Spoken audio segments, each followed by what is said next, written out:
Meet my benefactor. By pure luck, I happened to sit down next to a man last week who has been my benefactor for my entire life and the large part of his, and yet we had never met.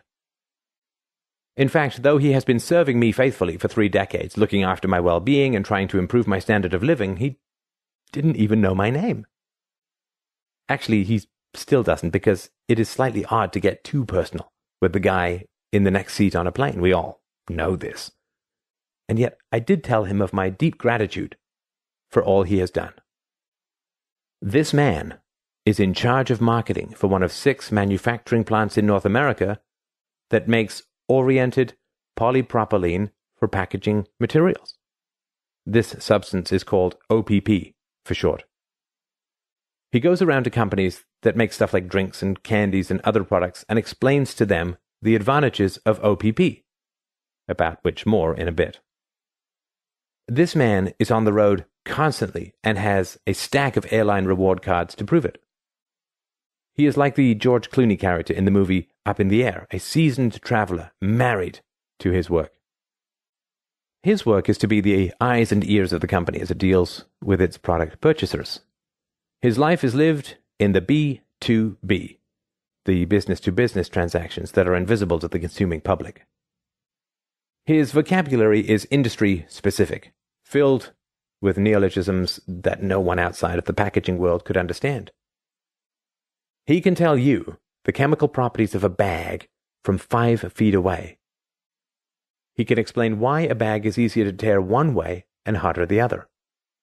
He knows the history, the process, the competition, plus the name of every large-scale bag purchasing manager in North America, and he is happy to talk all about it. What is his function? He is the man who makes the inventions and the productions part of our lives. Without the person on the front lines actually selling the product, everything that went into the invention and production is pointless. He is the interface between the raw materials and the final product, the man who has to have all the answers that link the great chain of the structure of production from first to last. As for his product, you and I both know OPP well, though we probably don't know what it is called. It is the stuff that is used to make potato chip bags. It is the reason that the contents stay crisp no matter what the humidity outside. You can dip the bag in water and it changes nothing. The air can be hot or cold, and still the chips inside are unchanged. The same material wraps candy like Snickers, and the effect is the same. It is also the reason that these bags can be so beautiful. OPP loves printing. It is a perfect template for designers. The results never rub off on your fingers, nor does the printing fade in the sun. It can accept even the most subtle gradations in color. You could print a work of Michelangelo on OPP and hang it in a museum. It turns out that potatoes fried in oil are super vulnerable to becoming rancid. Maybe you thought it was chemical preservatives, up with those too, that prevented this. That is part of the answer, but not the whole answer. The real reason is OPP.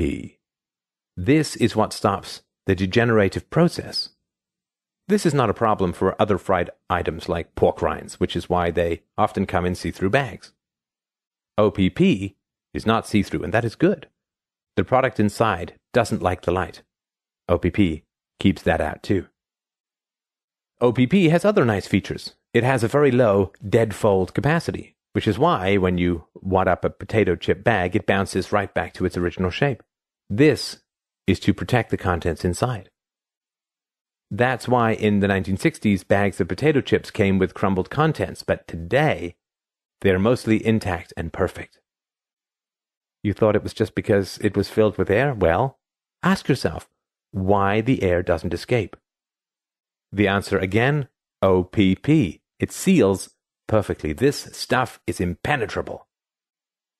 And get this is a petroleum product. That's right. It is made of a material derived from oil. So the price of the stuff fluctuates according to the price of oil. When the price of oil goes up, your chips become more expensive, due mainly to the packaging, which is also why the OPP industry is firmly attached to the idea of liberalizing the regulations on the discovery and refining of oil. My Benefactor marketing manager is very interested in this. Now, all of this is pretty cool and wonderful, but let's get down to the core rationale here.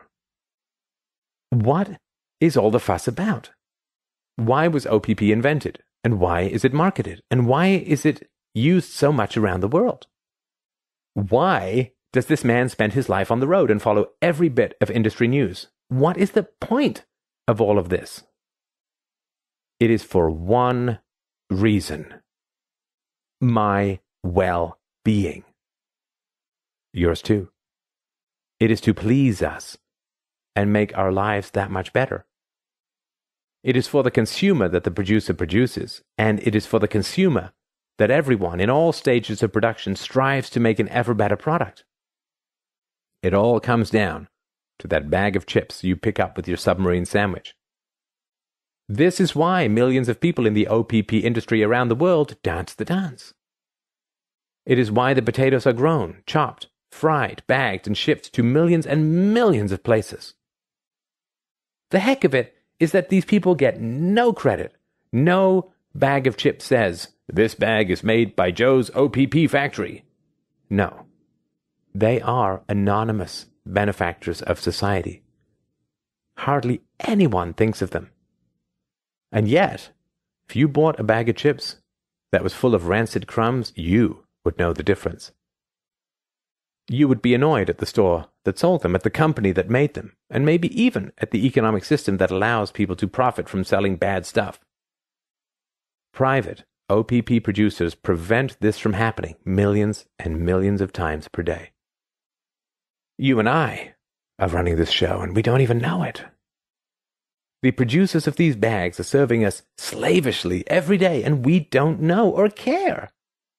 And somehow it all happens without a central planner, without government mandates, and without state-owned factories or smart people at the top directing the process from beginning to end.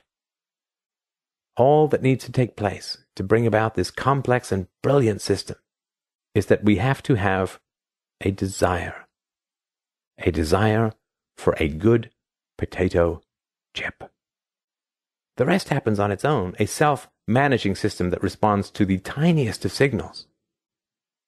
So, I would like to send a message to my benefactor who has devoted his life to explaining to food producers the merits of OPP. My message is, thank you. I suspect that I might be the first consumer who has ever said so, but in my ideal world, billions of people would be giving thanks to you and everyone else like you. You are all servants of the great cause of making the world a better place to live.